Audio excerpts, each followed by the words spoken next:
Un lupo vestito da pastore. Un pastore dormia. Un tagliolo pascia non prato fiorito le parti di mezza via. Bistonata che loro dormissi sto travagliatore. Dormono i funzionari, un po' dormo un pastore. Quello faceva cosa lupuria. A sera era la moglie che mugnia. Non è mica stonante se tanto faticato quello tinto pastore si era un po' addormentato. Dunque dormia. Ma un lupo bigliava. Come era vicino alla vecchiaia, accronciato dei reumatismi, che aveva pochi scrupoli, dei catachismi, si era vestito da pastore ed era perfetto. Visto da raretto pariva o profetto.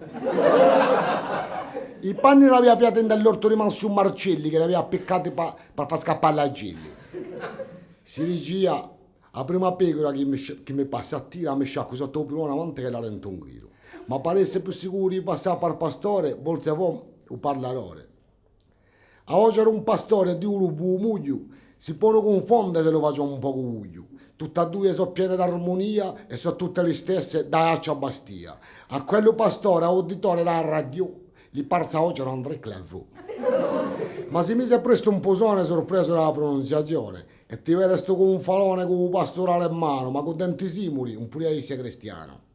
Si avvicina piano piano con un mattarello, gli sciacca una mattarellata e le apre il cervello. Moralità. Per fare un lupo perfetto, vestite vera profitto. Per far scappare la G, vestite nemmeno a sé.